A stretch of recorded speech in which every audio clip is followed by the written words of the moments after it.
Assalamualaikum warahmatullahi wabarakatuh dan selamat pagi. Salam sejahtera buat kita semua. Berjumpa kembali dalam sesi perkuliahan daring untuk mata kuliah pengantar arkeologi. Tema kali ini adalah terkait dengan lanjutan dari tema pekan lalu, yaitu menapak jejak arkeologi di Indonesia. Baik, arkeologi di Indonesia identik dengan ilmu purbakala. Ya, di Indonesia kita memiliki satu hari yang disebut dengan Hari Purbakala yang pada tahun ini telah menginjak peringatan yang ke-107. Jadi setiap 14 Juni kita merayakan Hari Purbakala dan ini sudah kita rayakan rutin setiap tahunnya. Ya, Purbakala dan arkeologi. Peringatan Hari Purbakala di Indonesia yang diperingati oleh para arkeolog khususnya itu memperingati diterbitkannya surat keputusan pembentukan lembaga purbakala atau jawatan purbakala oleh pemerintah Hindia Belanda pada 14 Juni 1913. Lembaga tersebut bernama Oudheidkundigdienst in Nederland-Indië. Ya, namun jauh sebelum terbentuknya lembaga tersebut, perhatian terhadap tinggalan kepurbakalaan di Nusantara itu telah berlangsung sejak pertengahan abad ke-17. Salah satunya tercatat seorang naturalis dari Jerman bernama J.R. Rumpius yang mengumpulkan berbagai benda prasejarah di Ambon dan kemudian membuat tulisan mengenai koleksinya tersebut. J.R. Rumpius bekerja di Verenigde Company sebagai ahli botani dan terkenal akan karyanya yang berjudul Herbarium Ambonense.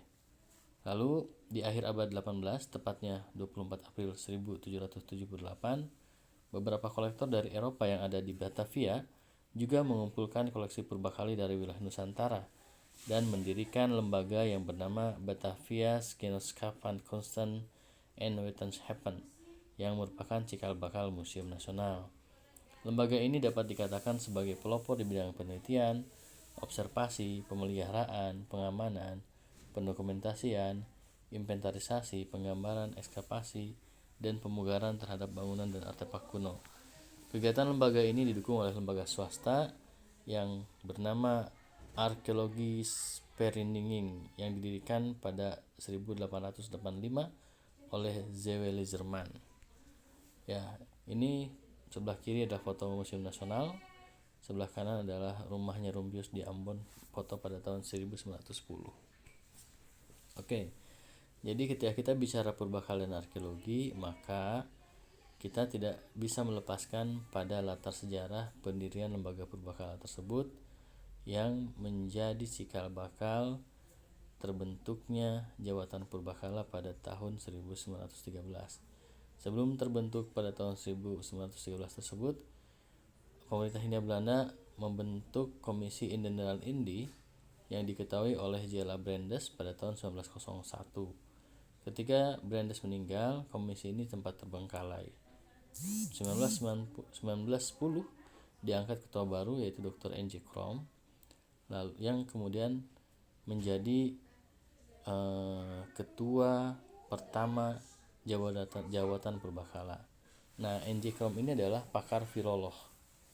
Periode berikutnya jawatan purbakala dipimpin oleh F.D.K. Bos, lalu diganti oleh Stutterheim.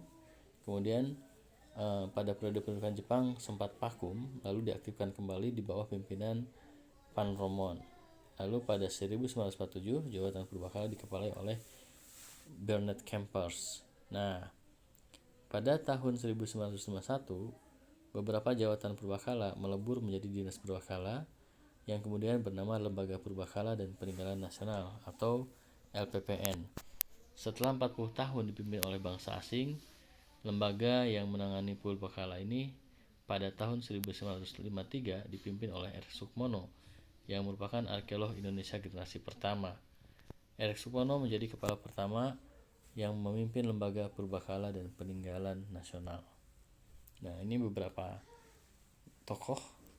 Yang sebelah kiri adalah J.L.A. Brandes atau nama lengkapnya Jean Laurens Andres Brandes. Beliau adalah seorang filolog.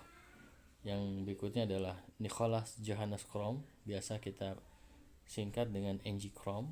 Beliau juga seorang filolog, seorang tokoh kelompok mazhab Belanda yang fokus pada kajian historiografi filologus Indonesia. Lalu kemudian F.D.K. Bos atau Frederick David Kahn Bos, seorang ilmuwan dan profesor ahli arkeologi yang ketertarikannya mencakup bidang agama, arkeologi, dan sejarah seni di India, Indonesia, dan Asia Tenggara. Lalu William Frederick Sutherland, beliau arkeolog yang berpendirian bahwa kebudayaan Indonesia kuno haruslah dianggap sebagai kebudayaan Indonesia, sedangkan pengaruh kebudayaan India hanyalah sebagai tambahan. Dan berikutnya adalah A.J. Bernard Kempers, ahli purbakala yang menulis buku berjudul Angelus Borobudur. Nah, inilah Bapak Sukmono, Profesor Sukmono, arkeolog pertama Indonesia bersama Ibu Setyawati Sulaiman yang menyelesaikan gelar sarjananya pada tahun 1953 di Fakultas Sastra Universitas Indonesia. Kalian bisa baca biografinya di Wikipedia, sangat lengkap.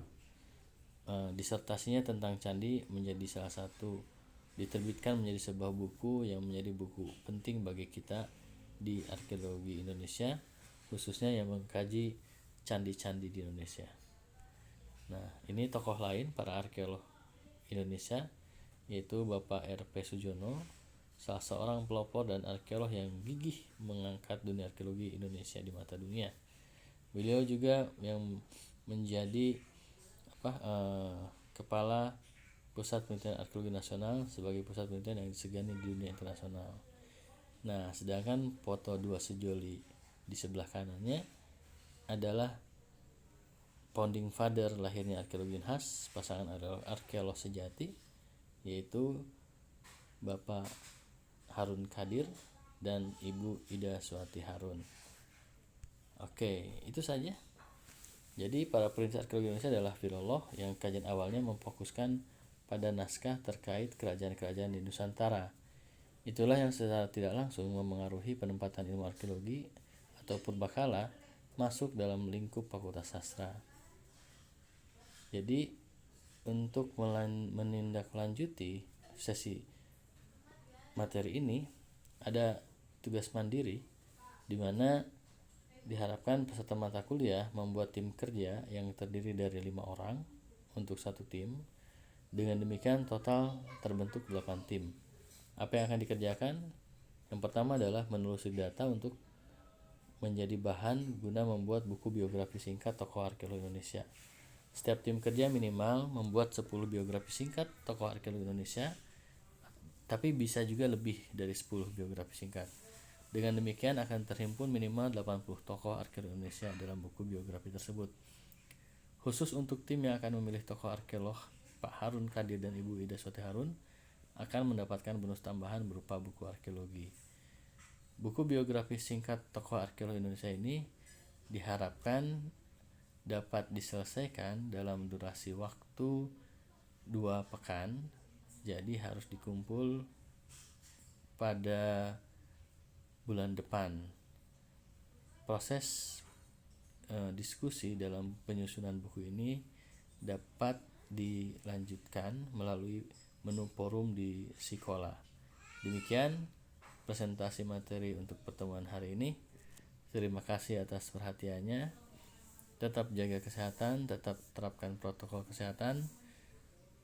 Saya akhiri. Wabillahi taufiq wal hidayah. Wassalamualaikum warahmatullahi wabarakatuh.